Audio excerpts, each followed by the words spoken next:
Hi everybody, and welcome to Lost Genre Reddit Stories. In this video, we begin with a very emotional story from the subreddit Relationships with 2 updates, and then we move on to a really cool story from Entitled Parents also with an update. So like always, if you want to move around the video, you can always use the timestamps right below it. Now, let's get started with that first story. This post is from the subreddit Relationships, and it's by user OverallLack2179. My family is blaming me for a fight after my half-brother destroyed pictures of my mom. So, a bit of backstory. I, 16 male, recently moved in with my dad, 47 male, after my mom died. Dad's never really been in my life, and he and my mom were never married. He has a wife, S, 48 female, and 2 other kids, A, 14 female, and M, 18 male. So, when I ended up moving with my dad, it obviously caused a lot of issues with the rest of the family. Nobody wanted me there and basically gave me the cold shoulder. S, M, and A tend to talk with each other in French because they know that I can't understand them, and my dad has tried to force an English-only rule in the house with little luck. For the first month, M just ignored me completely, even though he and I were forced to share a room since the house didn't have any space. I tried to be nice, but I just lost my mom and it hurts, and it's been so much change so quickly. 2 days ago though, I found the postcards and pictures and letters from my mom ripped into a bunch of pieces and scattered all across my bed. I kept them in a box under my bed, and M had been the only one in the house with me at the time, so I knew he did it. I started yelling at him and we ended up verbally fighting right as S and A got back home. I can't remember what M said anymore because I was so mad that I wasn't thinking straight, but I remember hitting him. We both exchanged a couple of punches and I accidentally elbowed A in the nose while she and S were trying to separate us, so she was bleeding too. When my dad got home, we were all still yelling and S was trying to throw me out of the house. I couldn't stop crying because I just had my only actual photos of my mom ruined, and I don't know if we can fix them. My dad tried to settle everyone down but didn't end up punishing M because there's no actual proof that he did it. I got in trouble for throwing the first punch, and S is still trying to convince my dad to send me somewhere else. Both A and M keep telling me that I ruined their family by coming here, but I didn't really have a choice. I know I shouldn't have hit M, but I was so mad and didn't think. I know I shouldn't have escalated anything, but am I really the one at fault here? I don't know how I'm supposed to live with M anymore. Well, OP, this is a horrible situation for many different reasons, and I believe the ones at fault here are your dad and unfortunately your mom, if she knew that your dad was married by the time that they had an affair. And if she didn't know, then the only one at fault here is your dad. He's the one that ruined his family, not you. But of course your half-siblings blame you about it because you're living proof that your dad cheated. Now, even though I understand the pain and the hurt that all of them feel, except for your dad, there is no excuse for the way they're treating you. You are not at fault here. If I was in your situation, I would try to see if there's anybody else with whom I could live with, anybody from my mom's side of the family, and just remove myself from that whole scenario. Now, regarding your mom's pictures, M is a douche for doing what he did to you. He might be hurt and he might be in pain and angry at his dad or whatever, but that does not allow him to take your personal stuff and just tear it to pieces. He sucks. And I know what I'm gonna say is super wrong, but I hope you landed a good one. Anyways, what do you guys think about all this? What would you do if you were in OP's shoes? Let me know in the comment section, and now let's move on to the community comments to see what they had to say. Yeah, that's not a problem says, these parents need to hold somebody accountable because obviously your pictures didn't just rip themselves up. You're right that you shouldn't have hit your half-brother, but assuming that your mom passed away rather recently, you're in grief, so it's not unreasonable that you'd be upset by this. I'm sorry this happened to you. That's a truly awful thing to discover. And OP responds, it's been about 2.5 months and it was really sudden. My mom and I were really close, and I think I've seen my dad twice before I had to go live with him, and not for almost a decade. I know I still have recent pictures on my phone, but it's not the same. Rainbows and Metal says, you should probably talk to your dad about how you feel. This is not a good home environment at all. And OP responds, I've tried, and I think he's just trying to be the good guy on both sides. He knows everyone else doesn't want me there, but it's been hard on them too, so he's trying to be mindful of that, I guess. But I feel like it's at my expense. Mark's Fury Road says, I don't think you could say punching him was inappropriate. Your dad may have tried at some point to enforce some respect for you, but his parenting obviously failed, and if he cannot see that and assume both his and his son's responsibility, he's not really acting as a good person, and you shouldn't see him as such. Try to rely on friends and family from your mother's side if you have it, if not for material help, for emotional support. I cannot imagine how hard it must be, but I'm afraid you are pretty much on your own and will have to learn to function by yourself. Additional information from OP's comments. It's just my grandparents on my mom's side, and they basically disowned her because my dad was married to his wife when my mom got pregnant. They are very religious, and I haven't had any contact with them since I was born. They didn't even come to her funeral. From what I've figured out, S knew about the affair but didn't know about me until my mom died. A and M didn't know about the affair at all. They're mad at me for existing, but they're also really upset with my dad, for good reason. I don't have any family on my mom's side that can take me in, and my dad lives in a different country than my mom and I lived in before, so we're not close to anyone I used to know. I just don't know how to tell my dad how isolated I feel without sounding ungrateful for him being able to take me in after my mom died. Okay, so now we've got a lot more information regarding what's going on and how OP is feeling, so let's move on to the first update to see how this story continues. It's been about 6 months since I, 16 male, had to move in with my dad, 47 male, and his family after my mom died. And I still feel like his wife and my half-siblings despise me just for being there. The issue of my mom's pictures getting destroyed turned what was already a crappy situation into something that is just killing me. I ended up sleeping on the couch for almost 2 months because I couldn't stand the sight of my half-brother M, 18 male, after what he did to my stuff, and started carrying a backpack around the house with anything personal that I had brought from my mom's apartment wherever I went, so nothing else could be damaged. M ended up apologizing to me, but it seemed more of a show for my dad than an actual apology to me. My dad's wife, S, 48 female, and my half-sister A, now 15 female, still barely acknowledge me and still almost exclusively use French in the house, which I'm only now starting to pick up words and conversation for. I've always felt like a stranger in this house, and while I understand why they don't want me around, I don't know what I can do to try and make things work. The worst of it came 3 weeks ago, when I lost my keys to the house and got stuck out in the rain after I came home.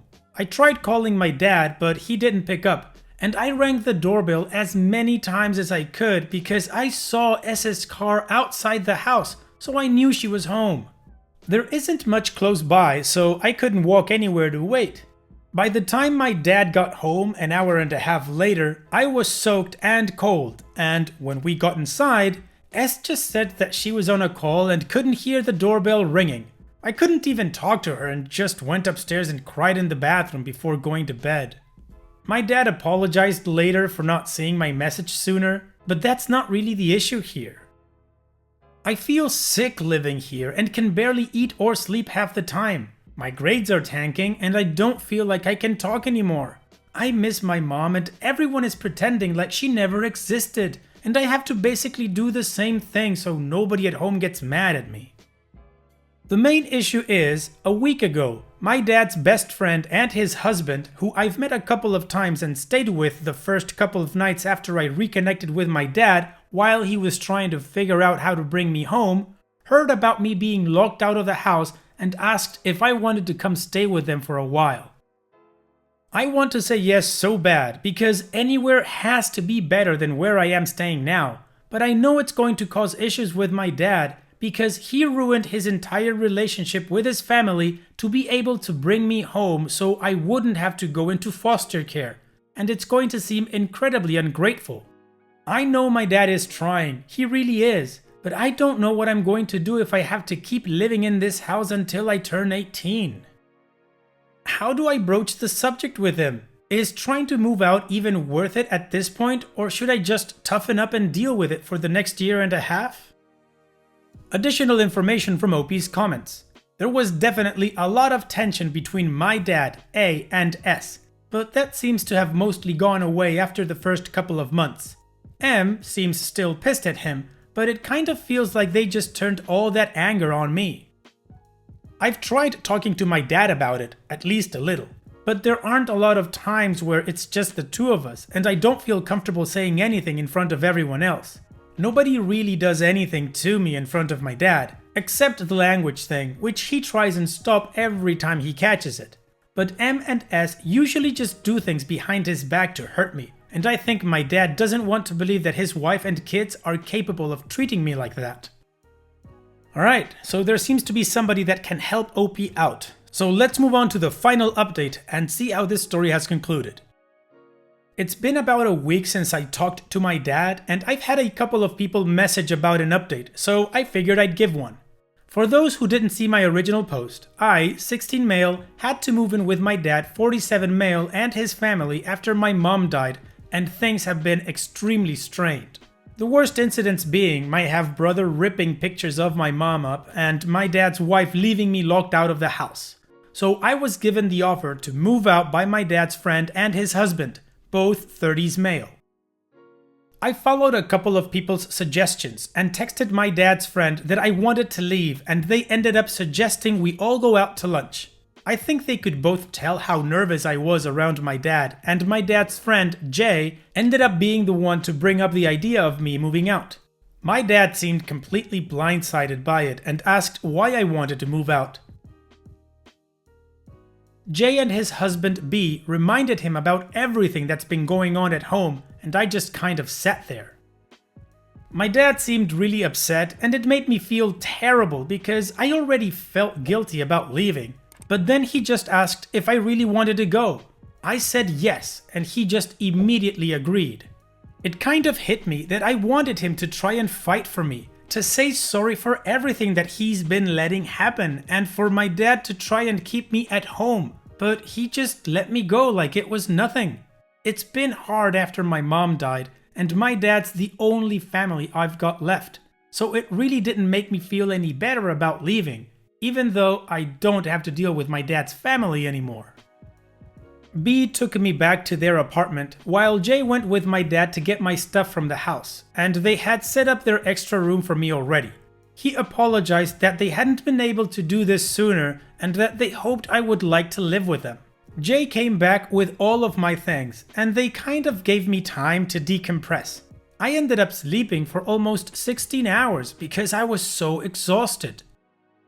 Over the last week, they've been really nice about making me feel at home and have talked to me about getting me into therapy to deal with losing my mom and everything that happened at my dad's house.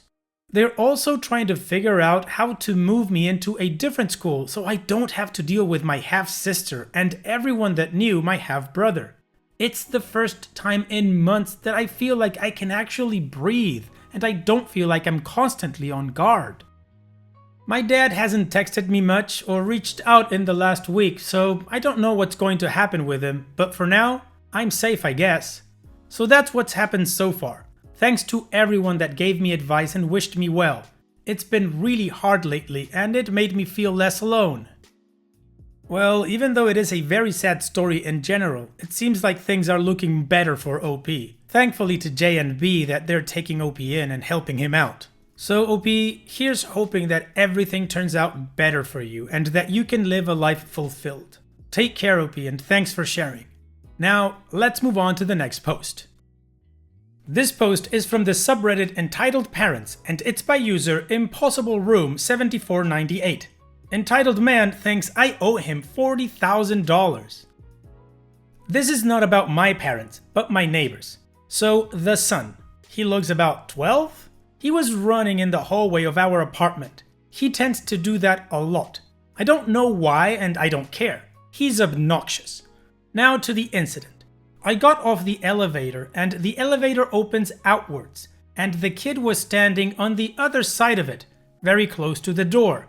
There's a line on the floor that says caution for little kids not to go over it, and he fell. I had a lot of things in my hand, so I had to open the door with my back and I didn't see him. He had no injuries because I didn't even hit him that hard and he wasn't bleeding or crying or anything. It was just an accident. I apologized to him and asked if he was hurt, and he said he was fine and it was okay. I asked if he needed some ice and he said no and kept running in the halls. Okay, it's over, right? Wrong. A few hours later, his father comes knocking at my door with the son, saying I hurt the kid and now he has to be taken to the hospital. So I asked him, why is he standing at my door then if his kid needs emergency medical attention? Take him there first and then come deal with me. This man says I owe him $40,000 for an ambulance and hospital bills because he has no insurance. I laughed because that is absurd and closed the door on him, and his son starts screaming, crying, and his father is banging at my door. I called out to him to go to the hospital, show me the medical bill, and I'll take a look. No way am I paying him. His kid doesn't need medical attention, and it wasn't my fault he was standing where he was. He's old enough to understand not to. But just to humor me, I said that. Keep in mind, he is a new neighbor, lol, few months. Update. Guys, he came back, lol. He made a fake hospital bill for $39,500. I'm crying. He also brought his friend, who pretended to be a cop with him, saying if I don't pay, he will arrest me. I asked them to come in so we can discuss payment options. My boyfriend was in the other room. They didn't know, so I was safe. He had a knife in case they tried to do anything. I asked his friend what police precinct he was from. He gave me the fake number and I told him I was going to the bathroom, and I called that precinct on him for faking to be a cop. The real cops came and arrested him and escorted the other man as well. I told them everything that was going on to see if they can do anything. The only thing they can do is call CPS because he technically hasn't done anything to me. Stupid, but I agree. So now he's got CPS on his ass and he has left me alone. Well played, OP, thanks for sharing, and I'm pretty sure that friend that impersonated the police officer is in huge trouble because that is illegal. And it's that time that we've reached the end of the video. I hope you enjoyed today's stories. I certainly did reading them to you. So if you did, then go ahead and give the video a like, and don't forget to subscribe to the channel and become a member of our Discord community that just keeps growing and it is fantastic. And like I said in the beginning of the video, all of the relevant links are in the video description below, so be sure to check them out. And finally, I'd like to thank you all for taking the time to watch this video. It really does mean a lot to me that you guys enjoy this content, so thank you once again. And having said all that, I will see you guys in the next video.